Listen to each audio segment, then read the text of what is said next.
Shoqata kulturore Dropulli, në bashkëpunim me grupet polifonike të Saloz dhe Dervicianit, organizoi një mbrëmje tematike dhe artistike kushtuar veshjeve tradicionale të zonës. Ky aktivitet organizuar në kujdesin e Komitetit Pakicave Kombëtare, një institucion shtetëror në varësi të Kryeministrit të Republikës së Shqipërisë. Ne, si Komiteti Minoriteteve, na jepet mundësia që të promovojmë veshjet e të 9 minoriteteve që ekzistojnë në Shqipëri. Kësaj radhe, ne do promovojmë dhe do sponsorizojmë veshjet e minoritetit grek, të Pogonit edhe të Dropullit. Kemi aktivitetet të tjera, përsëri me këtë fond të veçantë në buxhetin e shtetit, ku ne do promovojmë libra të ndryshme që flasin për minoritetet. Studiues dhe specialistë të folklorit nga Dropulli dhe Pogoni vlerësojnë nismën e Komitetit Pakicave Kombëtare dhe në vazhdim lexuan kumtesat e tyre gjatë zhvillimit të aktivitetit.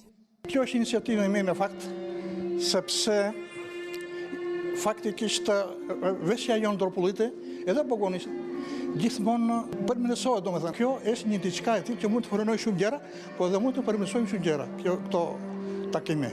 Unë këtë aktivitet e shikoj si një diçka të veçantë dhe aq më shumë për krahinë e Pogonit, e cila është një krahinë e menjanuar dhe megjithatë ne mundohemi që të mbajmë traditat tona të cilat kanë kaluar nga shekull në shekull.